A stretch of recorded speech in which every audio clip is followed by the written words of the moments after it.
qu'il va même sur les 11 de départ. Mais pour dire... Non, sérieusement, bon, c'est Ghana, c'est Ghana. 100 sélections, je lui ai donné 72 sélections sur ces 100. Donc ça veut dire que vous savez la confiance que j'ai en lui. Et surtout tout ce qu'il a eu à faire pour cette équipe nationale-là depuis des années en termes de régularité, en termes de performance. C'est véritablement un exemple pour tous les jeunes Sénégalais en termes d'attitude, en termes de patriotisme. Il est capable aussi, avec ses qualités de jouer et relayeur, il l'a montré en marquant des buts, en faisant des passes décisives. Je me rappellerai tout le temps de ce but qu'il marque contre le Bénin, qui prouve qu'il a des qualités offensives, comme je l'ai toujours dit. Il faut que quand il joue à ce poste-là, qu'il intègre, et qu'il se dit qu'il est capable de le jouer. Même si je sais que le poste qu'il adore le plus, c'est devant la défense. Mais après, un entraîneur, c'est essayer de faire en sorte d'avoir quand même un certain équilibre de son équipe. Quand je pense que Ghana, pour que l'autre équipe soit mieux équilibrée, c'est de jouer relayeur, il le jouera et il l'a toujours bien fait. Aujourd'hui, peut-être qu'on peut évoluer parce qu'avec l'arrivée de certains joueurs qui ont comme poste ce poste-là, peut-être que les choses bougeront. Mais en réalité, ce qui est important, c'est le groupe. Voilà, aujourd'hui, j'ai constitué un groupe. Ce n'est pas des individualités qui comptent. Ce qui compte, c'est avoir le même projet collectif ensemble et que chacun s'intègre dans ce projet collectif. Après le reste, comme je dis, voilà, sentinelle ou pas sentinelle, je sais que Ghana, il a la qualité pour jouer partout sur le terrain.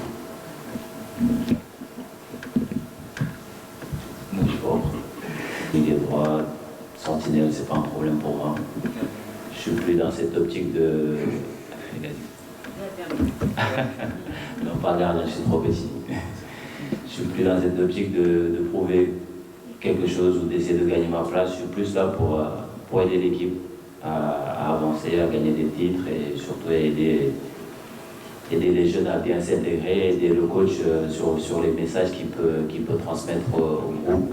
On est là pour l'équipe nationale, peu importe le poste où le coach m'a fait jouer, je répondrai présent. Oui, devant. Bonjour coach, Ismaïl, j'ai eu l'occasion de vous interviewer 2015-2016 au stade d'Al Gharafa avant un match contre le Qatar. C'était, je crois, Gourcuff, qui était entraîneur de l'Algérie. Bien sûr que dans tout projet, ce n'est pas une histoire de vitesse ou bien de se précipiter. Quand j'ai pris l'équipe nationale du Sénégal, l'objectif était de se qualifier d'abord au CAN, ensuite à toutes les Coupes du Monde. Donc c'était un processus. Une équipe, ça ne se construit pas du jour au lendemain. C'est au jour le jour, petit à petit, chaque année, chaque compétition vous apprenez, chaque compétition vous avancez, vous apportez de nouveaux joueurs, vous apportez de nouvelles philosophies.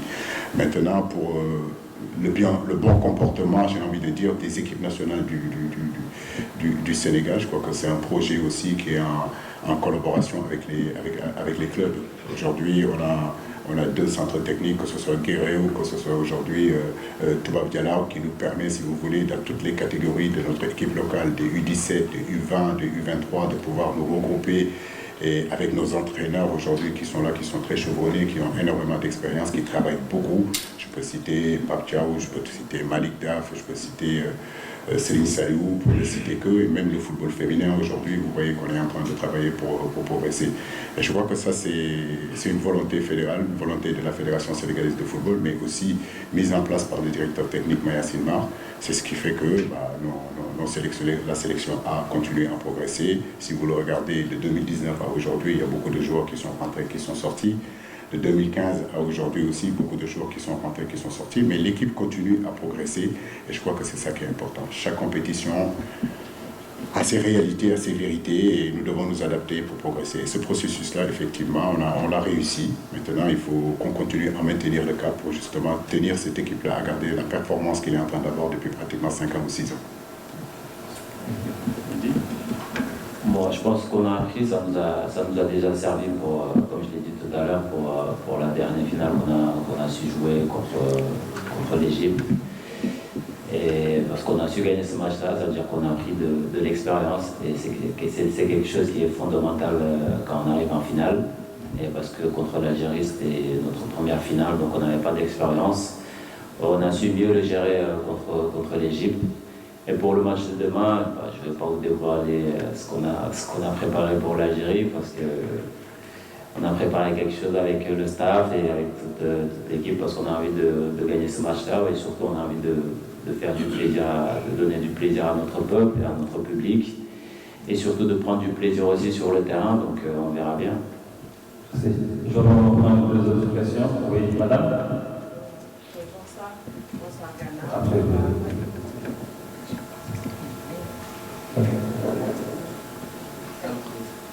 Bonsoir à tous, c'est Fatimata Savani, je suis de la télévision nationale. En fait, je voulais vous demander, demain, c'est vrai. Donc si je suis... Non, je sais très bien, les Algériens aussi, les Marocains, je le sais. Vous êtes très connaisseurs et si on ne fait pas attention dans les conférences de presse, on risque de dévoiler complètement nos stratégies. Et je peux vous garantir que tout ce que je suis en train de dire ici est guépé et regardé. Et je ne vais pas m'avancer. Ne vous attendez pas que je vous donne quoi que ce soit. Rien, je vous donnerai. Voilà, ce que je peux vous dire seulement, c'est que nous avons préparé ce match-là depuis 4-5 jours.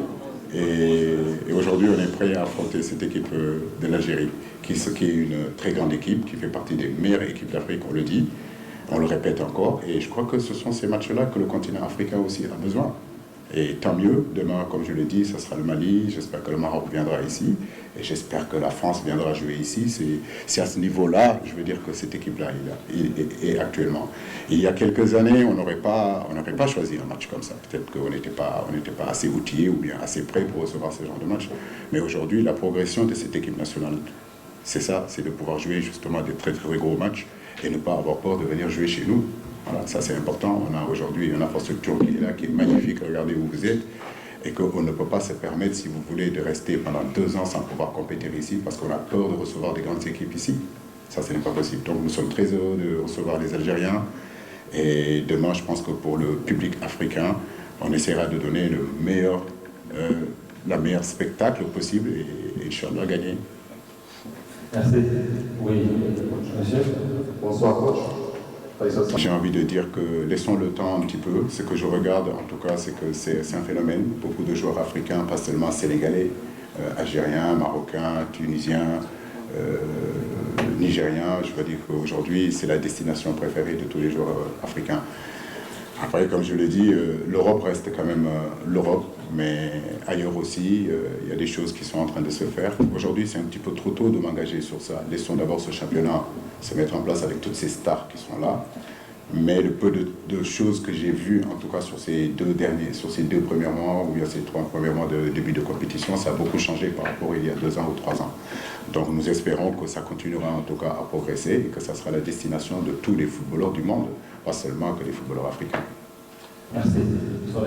Une question, s'il vous plaît. C'est la 16e journée quand même des éliminatoires de la CAN et cette journée-là appartient effectivement normalement à l'équipe A. Les raisons pourquoi on n'y est pas allé, vous les connaissez, mais bien sûr, avec mon staff, nous avons regardé ce match. Féliciter vraiment le staff composé de Pape et de Malik. Féliciter les joueurs qui y sont. Comme je l'ai dit en conférence de presse il y a une semaine, il est difficile, si vous voulez, de convoquer 60 joueurs en équipe A. Alors, du fait d'avoir installé cette équipe A'-là, ça donne la possibilité, si vous voulez, qu'on puisse voir d'autres garçons. Et on leur a donné la possibilité de s'exprimer contre le Rwanda. Il y a eu de très très très bonnes choses, il y a eu des garçons intéressants. Et je crois que c'est ce qu'il nous faudra justement. C'est un réservoir, c'est l'antichambre aujourd'hui de l'équipe A du Sénégal. Moi, de ma part, ce que je voulais voir, vraiment, je l'ai vu parce qu'il y a eu des garçons qui ont été très intéressants. Et ça donne vraiment de l'espoir pour le football sénégalais dans 1 an, dans 2 ans, dans 3 ans ou bien dans 5 ans. Et il faut continuer à travailler dans ce sens-là. Parce que les générations ne peuvent pas disparaître comme ça. Et avec la création de cette équipe-là, on pourra vraiment contrôler et suivre des joueurs qui ne sont pas encore outillés dans l'immédiat à venir avec l'équipe A. Avec cette équipe A'-là, on peut les conserver et petit à petit les faire venir avec l'équipe A. Et ça, c'est très intéressant. C'est une politique, moi, que j'aime beaucoup. Parce que ça nous permet vraiment de pouvoir contrôler, si vous voulez, toutes nos catégories, en fait. Voilà, donc, et ça, c'est intéressant. S'il vous plaît, la dernière question. Oui. Bonjour. Écoutez, il ne nous reste pas beaucoup. Non, c'est une très bonne chose de voir ces jeunes frapper à la porte de l'équipe nationale du Sénégal. C'est-à-dire que l'avenir est là, mais le coach l'ai dit souvent, comme je l'ai dit tout à l'heure, le plus dur, c'est pas d'intégrer l'équipe nationale, mais c'est de pouvoir y rester pendant des années. Et ça, il n'y a pas de secret. Pour moi, c'est que le travail, il faut continuer de travailler et ne pas croire qu'on est déjà arrivé, parce que des joueurs qui sont passés en équipe nationale et qu'on n'a plus revus, on en a vu plein. Et pour pas que ça arrive, ça, il faut continuer de travailler dans leur club. Et surtout, je félicite aussi les clubs qui sont au Sénégal, les centres de formation qui sont en train de pousser. Je pense que c'est le fruit de tout ça qu'on est en train de récolter aujourd'hui, et il faut continuer dans ce sens-là, parce que le football local, c'est très important pour le développement du pays et surtout pour l'équipe nationale du Sénégal. On a vu qu'aujourd'hui, on a beaucoup de jeunes qui poussent, et voilà, il faut continuer comme ça, continuer de travailler et surtout ne rien lâcher. Merci beaucoup, merci d'avoir été là. Merci. Nous sommes